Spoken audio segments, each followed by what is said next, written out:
Hi, everybody. I'm with Christina Fisher. Christina is the CFO of the American Hospital Association. Christina, welcome. Thank you. And I understand it's a perfect day in Chicago. Is that correct?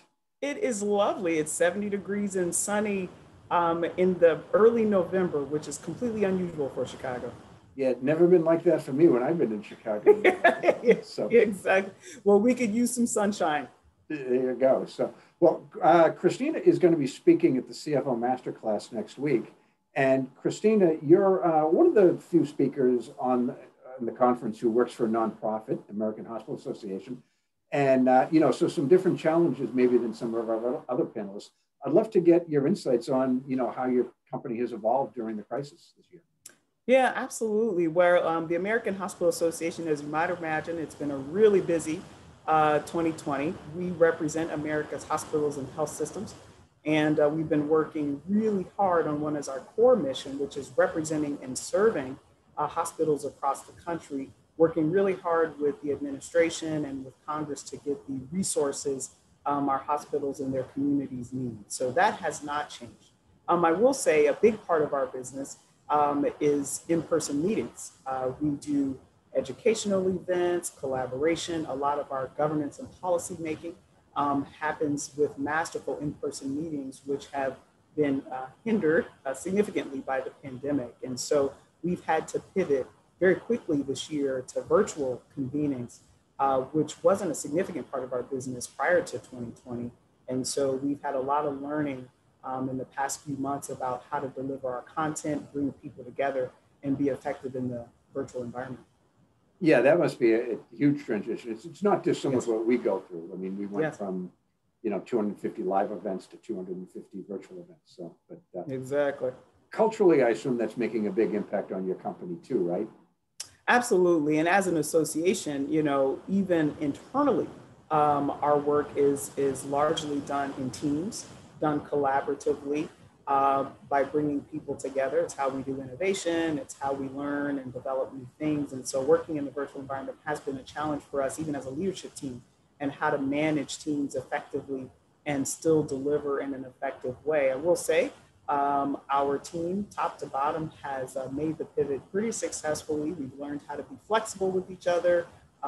Folks have children at home or other family members of one type or another, and we've all learned how to be flexible and empathetic and still get the work done. So that's been also a good learning experience that I think we will, at least to some degree, carry forward post-COVID.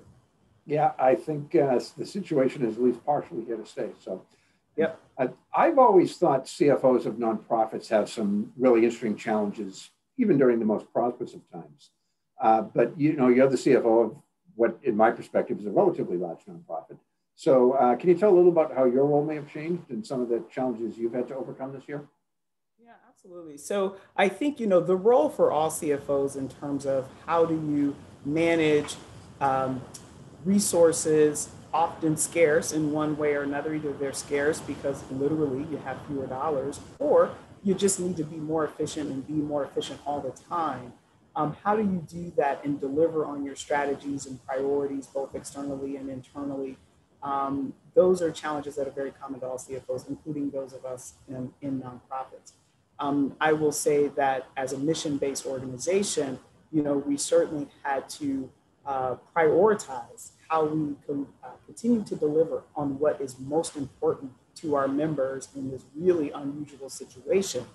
And how do we deliver on that in a time where we did, lose dollars related to our profitable meetings that are typically in person and are part of our business side. And so I think the unique challenge of prioritizing quickly, prioritizing in ambiguity, and doing that in a way that still delivered on our mission and our priorities was something that, again, is a challenge every year, but acutely challenging in this situation where it's very difficult to plan what's going to happen. Yeah, that's interesting. So it's fantastic. So I know next week your panel is going to be on team development, and maybe you could give our viewers a little sneak peek of what you guys will be talking about next week.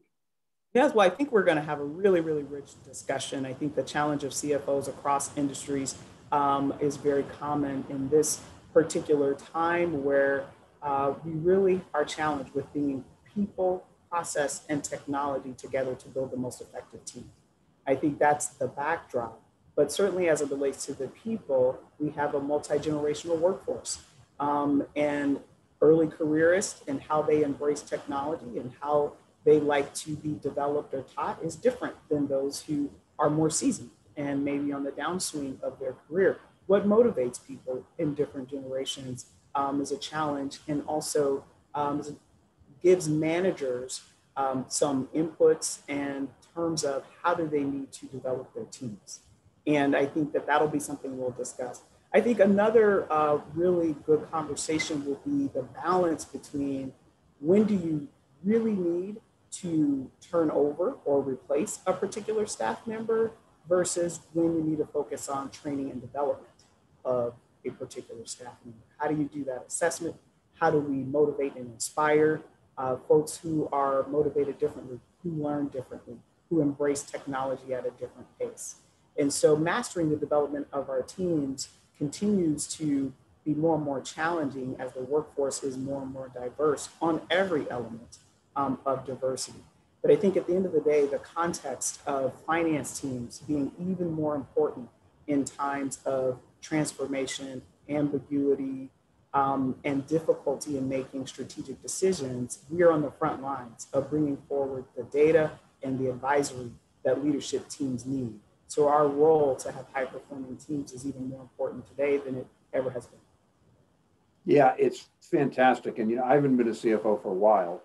And, the CFOs who were, practicing their craft when I was one, they would have really struggled a lot more in this crisis than the current generation has. You guys the role is more strategic. It's more leadership focused, and you're definitely well positioned in prior generations of CFOs. So I think. Well, thank you. We'll take the compliment and and take the challenge. Certainly appreciate that. There you go. So thanks. So that panel will be next week at the CFO Masterclass. And Christina, thanks so much for joining us today. Appreciate your insights, and we'll see you next week. Great. Thanks a lot, Jack. Good talking to you.